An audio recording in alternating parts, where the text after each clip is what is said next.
one. Hello and welcome everybody. This is Taco Movie Talks, and we are finishing up week 12 with long-time guest host. It is Film Junkie. It is Ethan. If you haven't liked the video, please be sure to do so. Subscribe to this channel and also check out Ethan's channel, Short Filmmaker. He has two short films on his channel that I think he would very much appreciate you checking out. And also, he has a really good letterbox if you're ever looking for recommendations and his thoughts on movies, especially before the episode. You can kind of see what he thought of the movies. And I have to say, Ethan, welcome and thank you for recommending Mike Leigh for this week's theme. Yeah, of course. Say that again, Ethan. Oh yeah, yes, sir. Of course. Sorry. Oh, sorry. I uh I think I mean this was my first kind of introduction to him, and I believe on the last episode you were talking about him, and his dialogue Mhm. is, Out of probably, this world. yeah, probably some of the best Yeah. dialogue you'll find in cinema. Oh yeah. Well, Mike Leigh is he's one of my favorite British filmmakers. I just think the he has such a way of writing family dynamics as well as just human characters, layered human characters that are super interesting to follow. Yeah, you get kind of the best of both worlds, I think, with the movies that you and I chose. Like you said, the family dynamics are really, really super strong in one of the movies we're going to discuss. And the movies that we are going to discuss are Secrets and Lies and Naked. And then you get, I Yes. thought the dialogue in Naked was just fantastic. Oh yeah, definitely. Uh, Well, I think these are the perfect two films to talk about when talking about Mike Leigh because it's like the best of both worlds. The more, I th like it's the more posh, more highbrow side of Mike Leigh, and the more low side, the more dirty, grungy part of Mike Leigh. You get the best of both worlds, I think. yeah, absolutely. 'Cause I was, I don't know if surprised, because it was just I had only watched one movie, but I watched Secrets and Lies first, which is, Hmm. it's kind of a film. I like, for the most part, there is some swearing, but it's like it's kind of family friendly.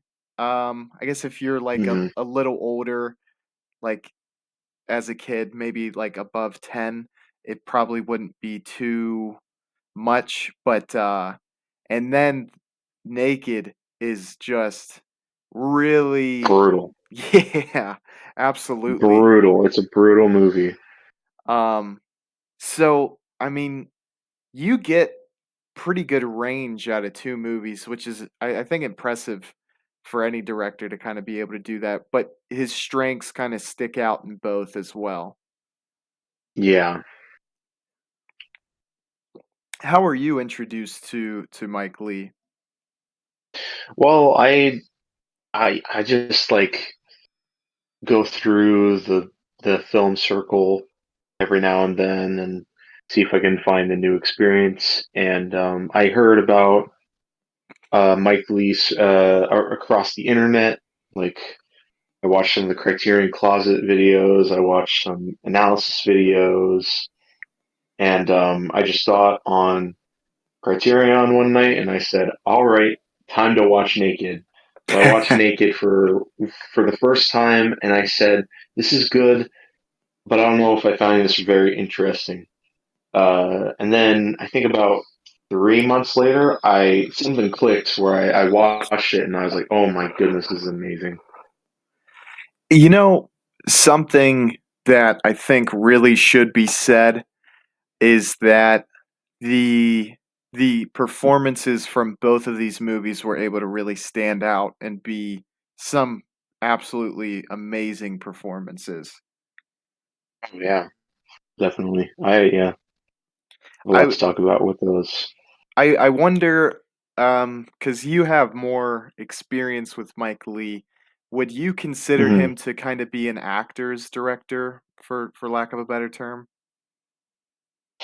Um, I yeah, well, I feel like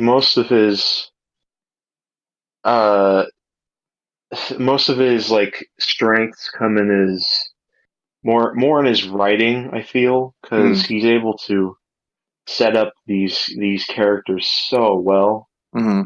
and the script allows for specific actors to really be put in their role in their native tongue, and it works very well with that. I have to say there's something about the kind of British dialect that is very snappy, very witty, that I really enjoyed, and I'm sure you did as Mhm. well. Absolutely. Um, there's just something to it, and in both films you get a good bit of that. Just you know, British insults. I feel like just hit on a completely different level. Honestly, Yeah, yeah, totally. where would Mike Leigh kind of go in your rankings as far as directors go? Oh, so I wouldn't put him in top five. I don't think he's gotten quite there yet, but um, I'd say maybe he might join my top 10 very soon. If I watch like one more of his movies and I'm blown away by another movie, um then I think he would be in my top 10 favorites because I feel like Mike Leigh more than anything, these two movies are his best for sure. Okay. Um they are they're both masterpieces in my eyes, as Hmm. I believe you would agree. Yes. But he hasn't really reached those heights from all of the rest of the movies that I've watched. I feel like the only one that's gotten close, kind of, is a movie called Meantime, which he did relatively early in his career in comparison to these two movies. Um, Fantastic movie, but it doesn't get up to these two movies. If you like, who would you say what do you think was his inspiration? Do you think a lot of it came from reading? And do you feel like there's any people who direct now that could be uh, compared to him or as like a predecessor of sorts? Ooh, he's such a he's such a British filmmaker. He's like Mm. he. So I don't. I I feel like one of the more um I feel like one inspiration that he might have had was something like a David Lean with Brief Encounter or something like that. Just very dry British dialogue and wit. And Mm. so some of like David Lean's earlier work. And I think the way he's able to, I guess, pace movies with this quick dialogue. Like, I mean, I think the two movies we watched were both over 2 hours, but Yeah, doesn't drag at all, and it goes at a very quick pace, I would say. I would say Secrets and Lies takes its time a lot more than Naked does. Yes, Naked seems like it's at a freaking breakneck pace, and I think that's Yeah, because, I mean, it, there's it's actions. because of Johnny. Yeah. Let's be fair. It's because of Johnny and his incredible rants. Do you want to start with Naked? Yeah, let's start with Naked because I All think right. that one is in to me, I liked Naked more than Secrets and Lies, but they're both really, really good, really solid. Uh, before I we agree. You agree? Yes, sir. Would you Yeah. want to go and give a brief summary of this movie? Yes. So, Naked is about a drifter named Johnny, a charming yet kind of volatile, sort of violent man. He runs away from his hometown because he did something bad, and he goes from Manchester to London. He drives from Manchester to London, and from there he wanders the streets of London, just ranting to people endlessly.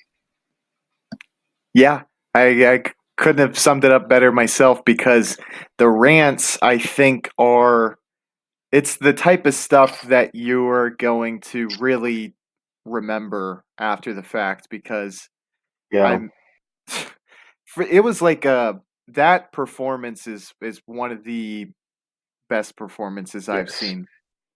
David Thewlis. He was Remus Lupin and Yeah, Harry Potter and the Prisoner of Azkaban, exactly. and And he nails that character. to see that side of him prior to this movie, it was a little bit shocking because it's such a family friendly Yeah. character in Harry Potter, and then in Yeah, this. he was such a lovable character, and he's just a brooding. He's well. The thing is that he's brooding, but he's also smart and Hmm. kind of likable at times because he's just like there are people who find his rants tiresome. I Hmm. don't. I find all of his rants endlessly interesting and entertaining.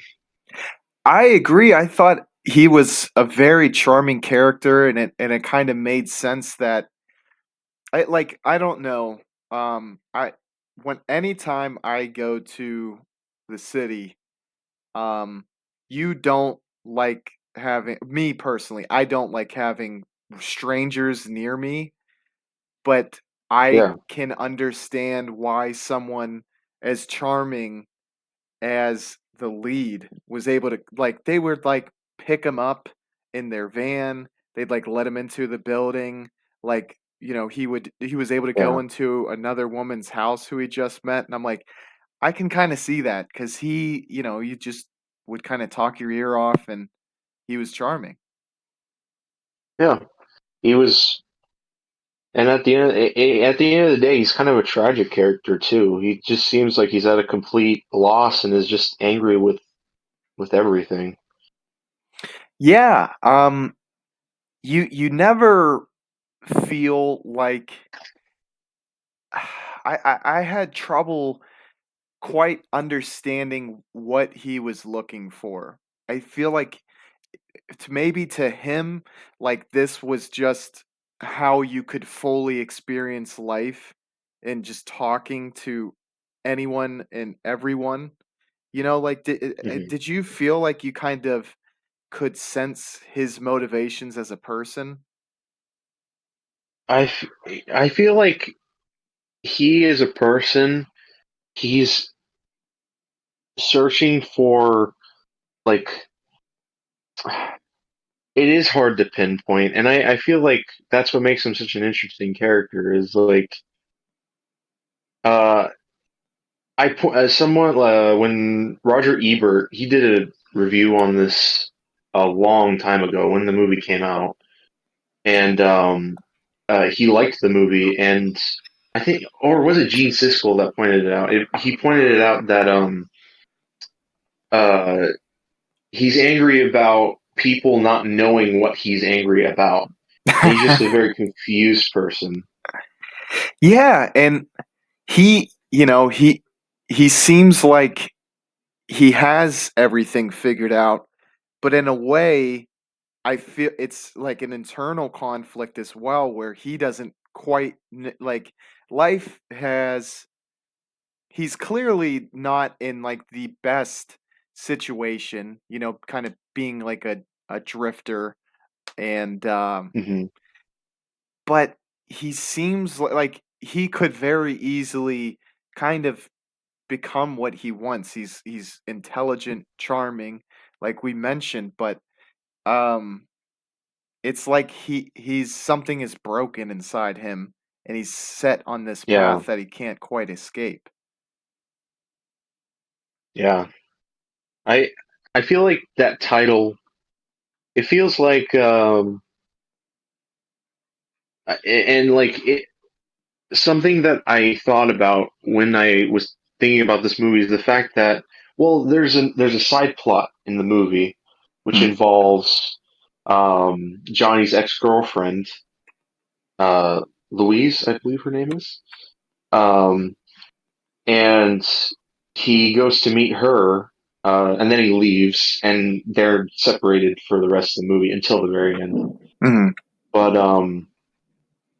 But Louise and her roommate, I guess, Sophie, are having problems with this guy, his business guy, who is like, he's a suave businessman on the outside, but on the inside, he's a raging monster.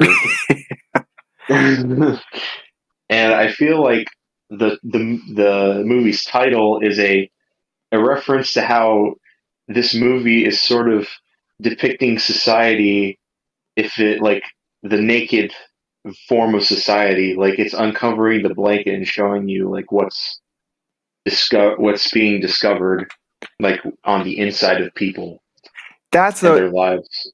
that's a tremendous point you just made. 'Cause it felt like characters pretty much, I think, all the way through, except I think there's one exception, and her um actions kind of line up with her being one of the outliers, is that people are kind of Mhm. speaking without inhibitions, and they're kind of just being like pure, it's almost like straight stream of consciousness to each other. Um Yeah, so you kind of get to see like where people are really at. There's kind of not like BS like sugarcoating, and there's no like real fluff in conversations. It's just like these are my innermost thoughts. This is what is bothering me or on my mind at the time.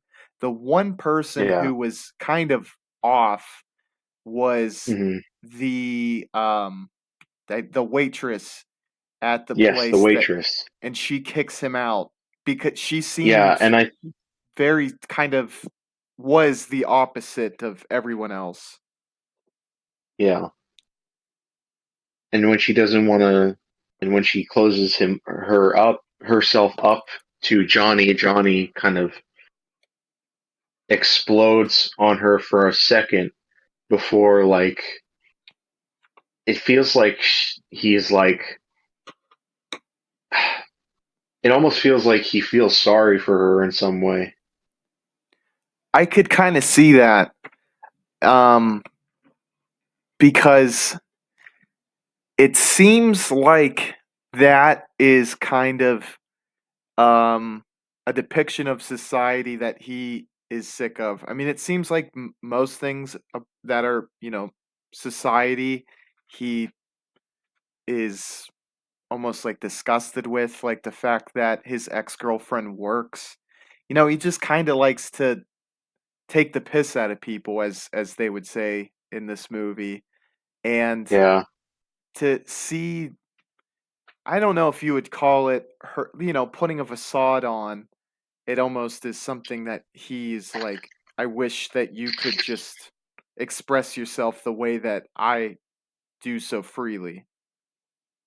yeah, exactly. Yeah, And I'm glad you mentioned the kind of wealthy landlord character.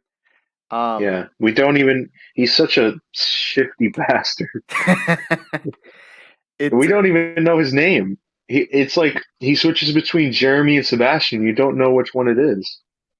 that I found, yeah, we like very mysterious, and you don't know how he comes to his wealth, I don't think. Do they say like what his occupation is? Is he a stockbroker No, maybe? he's on a phone call with somebody, He's like, "Oh, France and just lost me 30 grand." yeah, it's like he's some sort of businessman, and he's just such a shifty sort of. like manipulative and just yeah, it's crazy. He struck me as British American Psycho, so British Psycho. Yeah, a British Patrick Bateman almost. Exactly. And I don't know whether it was just the hair and um like the clothes he wore, and I guess the lifestyle too, but and he was completely full of himself. He seemed very sadistic, but I think there was kind of parallels between him and Johnny. Like, did you feel that at Yeah. all? Well, yeah, I feel like keeping with the theme of removing the clothes of society, Mm, if some like that. Both are like, Johnny's not like evil manipulative, but he's obviously a very lost soul, mm, and he responds to that lostness with violence and anger and confusion. But he starts off as charming until you take off the clothes. mm. Yeah, and I And mean, obviously Sebastian, same thing, yeah, except much worse. Except he's super unlikable in and out. he. So it seemed like Sebastian kind of basked in causing people physical harm and like almost humiliating them, whereas Johnny, it seemed more like a defense mechanism. And Yeah, yeah, that's yeah. I agree with that. leading into the ending too, where it seemed as though Johnny and Louise were kind of gonna, like, he was gonna turn a new leaf, and she was also gonna, really kind of pivot out of this life that she was trying to establish in London so they could live together in Manchester. And then he pulls a fast one, steals the money that Sebastian dropped in the room, and then leaves. And we're kind of left not knowing what his plans are. Yeah, That is, that's I think, what makes it mixed up. Is you're like you weren't sure, kind of like where his head at. Or, I guess just to continue this lifestyle, perhaps. yeah. Like he's almost like he's cursed to just be this lost soul. I was thinking this, and it didn't stick with me the entire movie, but I I, I don't know. It could be completely misguided, or maybe you'll hear this and it'll make you think the same, or be able to pick out different points that could add to the effect. But it almost Hmm. felt like Johnny's character was like the the snake in the garden that was kind of like leading people like through his words, being very persuasive, and he was like almost like a force of evil, almost like a devil-esque depiction in human form. Kind of. Yeah. Yeah, I guess so. I'm not sure at what. I think it was because he was constantly like quoting scripture, especially with the one man in the kind of empty building. But I think at one point they were saying like, "Oh, what does the devil look like?" And I was like, his ability to just kind of talk to people and put these thoughts into their head, and just kind of toy with people, as like a almost like a puppet master sense. I was like, Hmm. it just, I don't know, it kind of stuck with me, and I don't think that is consistent the whole way through, but it's almost as though he has that capability. I don't know. I don't know because I feel like the through line is that I don't think he enjoys it as much as he feels it's a necessity in his life Mm.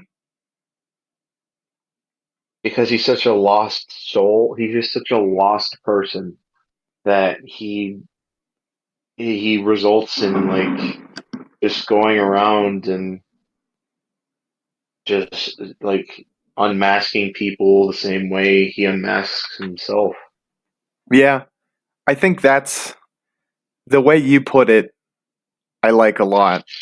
And going back to the kind of building guard to kind of point out how tedious and I don't know if worthless is too harsh a term, but it's like, your job is you're kind of just like babysitting nothing. Like the Yeah. pointlessness to his He's occupation. guarding he's guarding literally guarding free space. Yeah.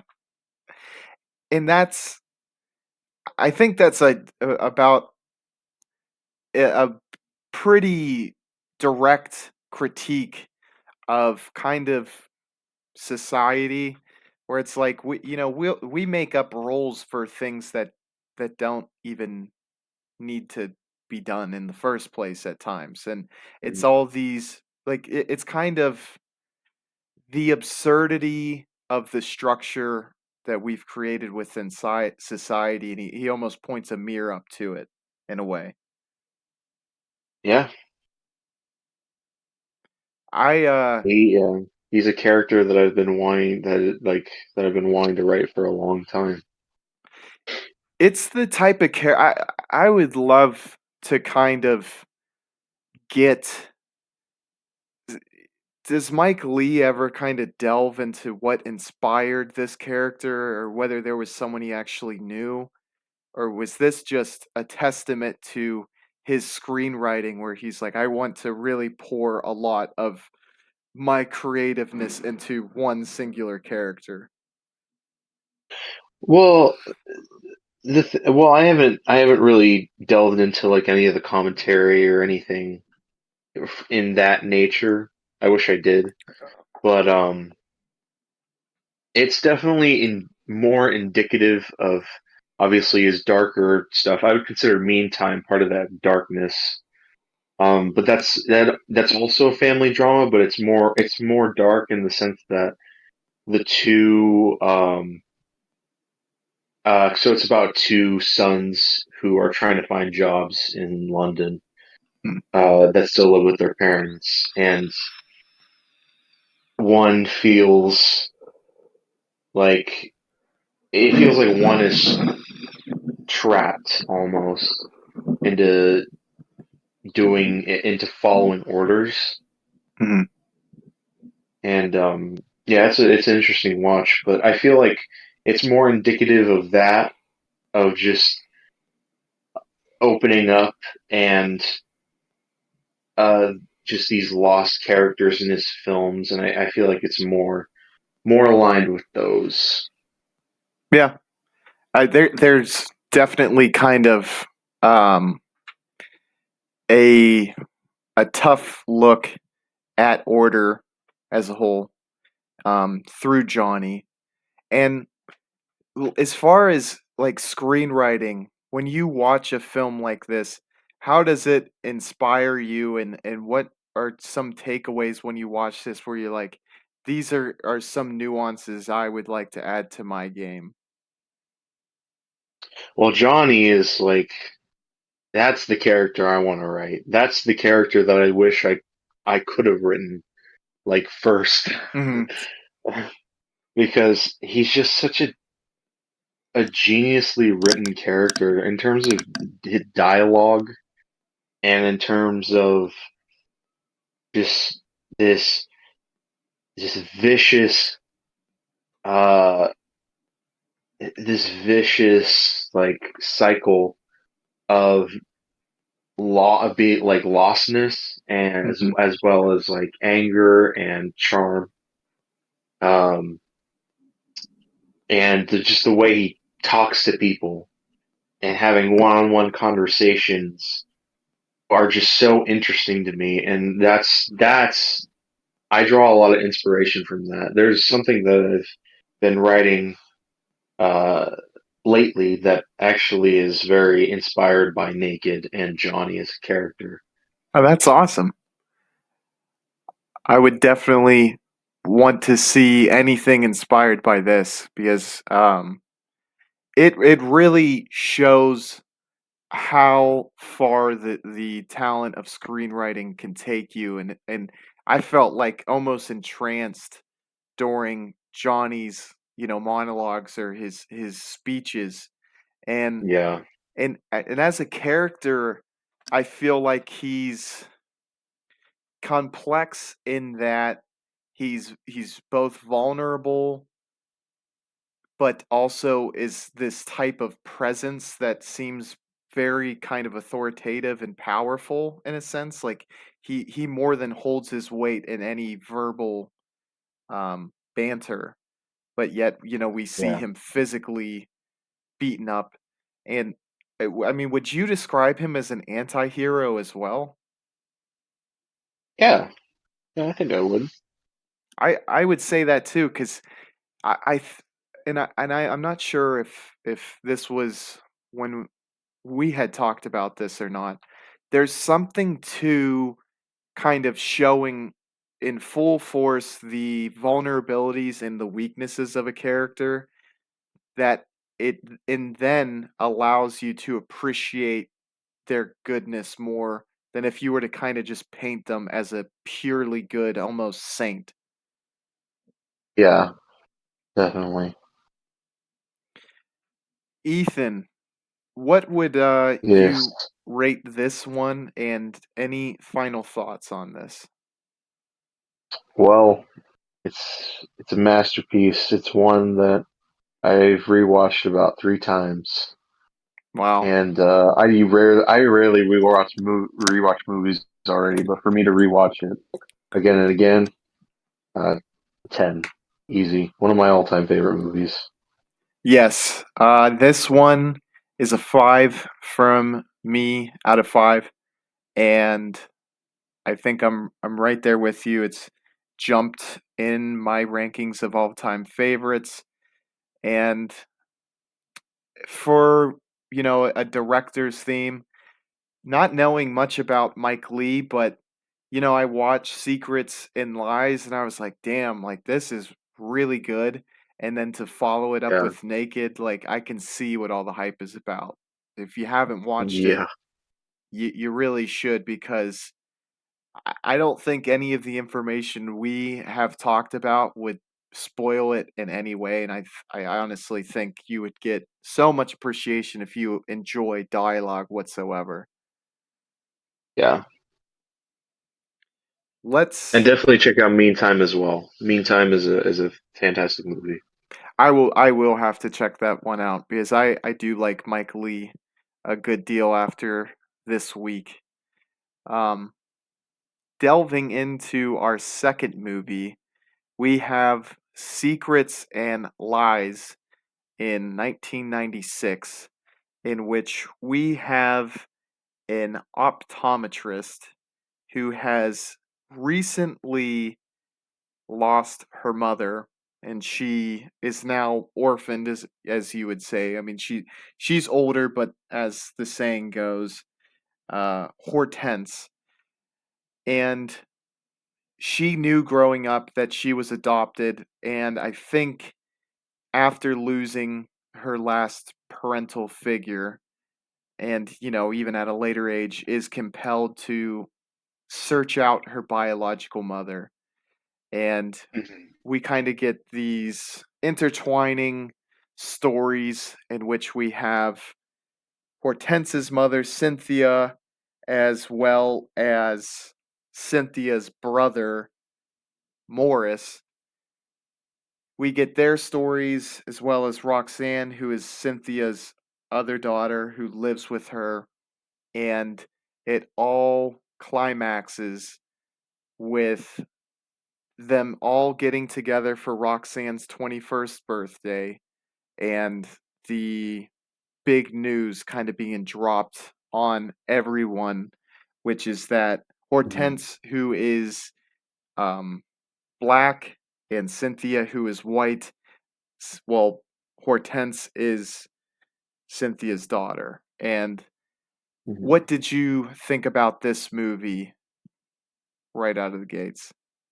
Well, similar to Naked. Well, I definitely after watching Naked, I was blown away. So I decided that I was going to watch more of Mike Leigh, and saw that Secrets and Lies was kind of the. Well, I look up Letterbox ratings, and this was the exact same rating as Naked at a 4.1, which is very high Mhm. on Letterbox.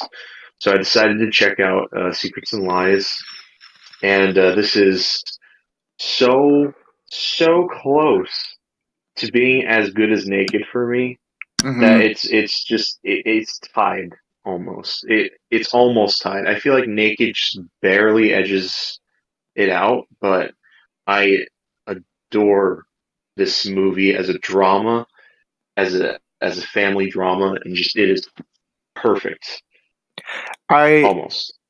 yeah, I'm right there with you. I agree. I have Naked slightly above this one, but this is a masterpiece. Also, I found the acting to be really, really good. I thought Cynthia was Yeah. absolutely amazing, and Hmm. Morris was really good too. Pretty much everyone Yeah. was great. And I kind Yeah. of find there to be a similar sentiment in this where it is kind of holding up these facades aren't Yes. beneficial. Yeah. Well, I feel like it's about people. It, it's about people opening up, Mhm. because these people we see these people who are so comfortably shut in that someone pointed out that a lot of the shots in this film are like fly on the wall shots that where you have like a staircase like rail which is blocking the camera with the actors behind the rail, and you just see all these enclosed spaces, and the film is about opening up and sort of getting out of that proverbial box, that proverbial cage. Yeah, and you can pretty much every character has this awakening after the climax. And when you look at it from a retrospective, I mean, it's like every character in their own way is kind of shutting themselves off from Yeah, everything that isn't within their comfort zone. And then kind of coming to the realization that just to be open with the people around you, it mhm, truly does release you in a way. yeah. Um, the only person who I feel is sort of open is Morris. I feel like he was the only person who he was the first person that I feel that opened up. Yeah, at the end, like truly opened up, not by accident, because Cynthia. Well, I guess we should get into spoilers because I that climax is just one of the best things I've ever seen in my life. I agree. We're going to dive into spoiler territory, and we're talking about the scene where Roxanne is brought back to the party after the big news was revealed that Hortense is her half sister, and then it seems like everyone just begins spilling their guts at once. Yeah, and my favorite part of that whole scene is given by Morris, who's played by Timothy Spall, who's incredible in this movie. He was in another Mike Leigh movie called Life is Sweet, and I feel like he was more comedic relief. This, he brought his A game, and he's giving us a monologue, which features the title of the film. He Mhm. talks about secrets and lies. We're all enclosed in our tiny boxes, and so much animosity. He talks about all the animosity and all the hate and the secret hatred that that lies in this entire family web, and um, it's the only time in the film that he breaks, and I feel like Hortense isn't as much of a good as a greatly written character as she is a great gateway character. She's your Mhm. ticket into this family Yeah, almost. she's the one that kind of gives us access to all these kind of inner secrets. And Yeah. you you touched on something really great, I think. And it's that there's almost the animosity is kind of caused by these deep pains that we can't share, is how I Mhm. felt. Yeah. Like Monica's inability to have children, and she kind of looks at Cynthia, and I don't know if it's so much like um, envy or just overall not being able to fully connect with her, but like there's Mhm. huge friction there, and it immediately once they're able to kind of share their pain together, I mean they physically come together in a way. Yeah. And also Roxanne has animosity with her mom who like I no well I feel like two characters are the most open, Morris and Cynthia, but um just like the animosity between them is just yeah, it comes to a head. It just builds and builds until you get to that get together and it just explodes.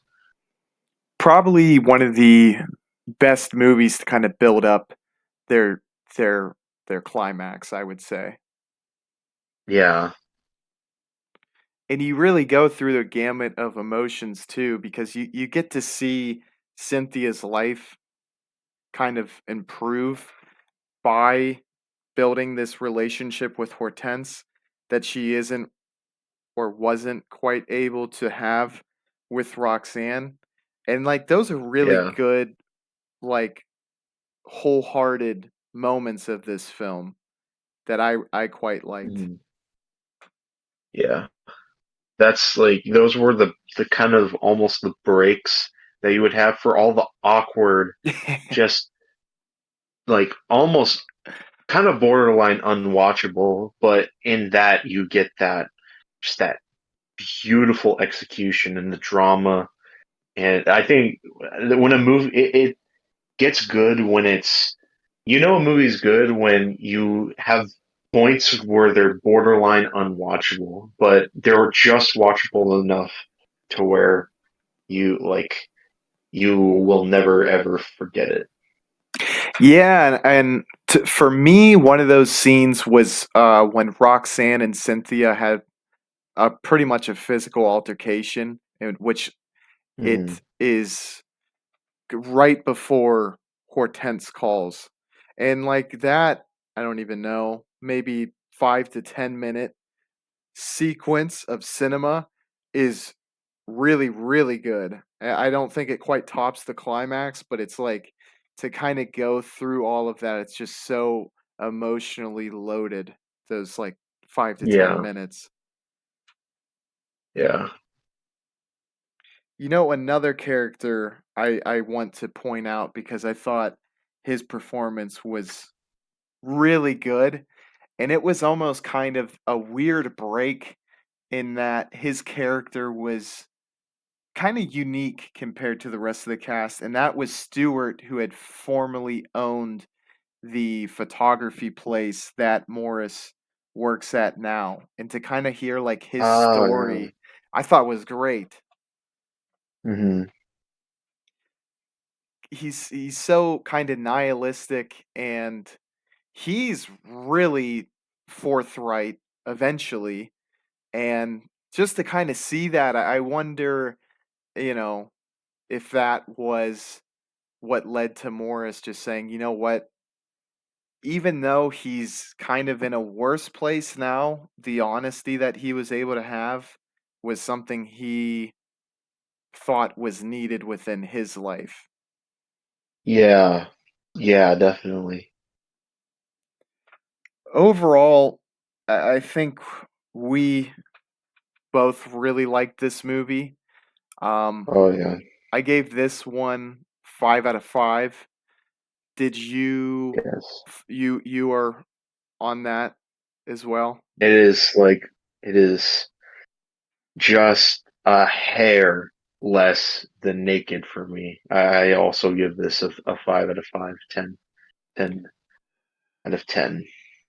Do you have any final thoughts on Secrets and Lies? That I spoiled myself and watched these two movies before getting into the rest of Mike Leigh's career.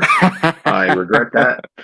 I should space them out more because these two I started with, and Mike Leigh, I feel like, has never been able to touch those highs since. Meantime, he got kind of close. I watched his movie Life is Sweet, which people really seem to enjoy, but I don't. I don't love it. Not. I don't think it's an amazing movie. I think the third act is really good, but it doesn't. It doesn't come close to the third act of Secrets and Lies, or Naked for that matter. Do you feel like like maybe the message he's trying to get across wasn't as strong as these two, or for you, like what wasn't able to click with the rest of his filmography? I feel like his themes in Secrets and Lies and Naked, well, Naked's themes aren't clear, but I feel like Secrets and Lies' themes are very deliberate Hmm, and not on the nose, but they are very relatable in a sense. I agree with that. Whereas Life is Sweet is is more of a heartfelt movie, I guess. But I I just feel like the family dynamic is not nearly as interesting as Meantime or Secrets and Lies. He also made a movie called High Hopes, which is also like a family dynamic, and there's a little bit of political themes in there as well. But yeah, again, not even close. There was the one film I was close to recommending. If you haven't seen it, uh, no issue. But have you seen Topsy Turvy? That was almost my recommendation for this week. Not yet, actually. That might be one that, when I come back to Mike Leigh, I check out just because it seemed, it definitely seemed, unique. But Yeah, it's over, one that I've been wanting to watch for a while. yeah, I mean, the poster itself was just something where I was like, oh, okay, seemed like there could definitely be some dynamics there that are interesting. Um, Yeah. as far as the theme that I would like to recommend for our next episode, it Hmm. is now I have a little bit of Polish blood in me, but this name Polish. is out of my wheelhouse, although I'm sure you'll know who I'm talking about as soon as I say he is the director of the Decalogue television series. It is Decalogue. Chris Krzysztof is how I'm gonna pronounce it, Kieslowski. Yes. Krzysztof Kieslowski, yeah. Okay, I wasn't too. I was hoping I didn't No, you absolutely were butcher that. No, you got it. And All right. the main reason I am recommending him is one, I've heard a lot about Decalogue. I've heard a lot about the Three Colors trilogy, and Yes. I have yet to watch any of his films, and I'm really interested in seeing, uh, I guess, what he's all about. Have you watched any of Hmm. his films? I have watched the Three Colors trilogy. Okay. For to you, what would you say you like about the trilogy and the director? What I like about it is that it feels like though those colors are synonymous more with the themes of the film, and I think a lot of them I think all three of them are really well shot and almost like they each have their own mood or veil of color within them. Um, what I don't like is that I think I think I'd say blue is the only one I found not boring, and the other two I found quite boring. But that was a while ago, so I would probably need to rewatch them. But um, my 2 cents is that I thought they were good, but I it's been a long time, and I thought they were boring when I first watched it. Who knows? I think I don't think for this video I'm gonna recommend those ones. Um, Hmm. Although that would be worth an episode probably at some point to do three films and possibly the Three Colors trilogy, because a Of lot of course. people talk about those in very high regard. But Yeah. hopefully this this theme kind of hits the mark, and we don't. I don't know. I think the Ozu episode was beneficial for you and I because Yeah. we got to see the kind of the breakthrough. I think is the way you worded it, but also for me, it illuminated the fact that it's not quite my what I like to watch. Exactly. Yeah. So I mean, if we're able to kind of see like the high moments of Kieslowski, that would be nice. Hopefully, the movie I recommend is more enjoyable than I found Tokyo Story to be. With all due respect. Yeah. Yeah. Exactly. All due respect to Ozu, but yeah, but yeah, Alrighty, Ethan. Thank you for joining me again. This was a blast. Um, absolutely. Very, very good recommendation for a theme. I thought Mike Leigh was brilliant, and I'm gonna have to check out the name of the movie. It wasn't Mean Street, was it? It was Meantime, Meantime. Okay, I'm gonna have to yeah. check that one out. And All hopefully, all right. you watching this enjoyed this video as well, and will go seek out Mike Leigh, who he has a lot of his stuff on Criterion. So that's Hmm. awesome. If you Entire collection. Oh, geez, that's pretty awesome. Yeah. So definitely go watch him because I think both of us probably couldn't recommend especially these two films at least high enough Yeah. because they are great. And join Oh us yeah.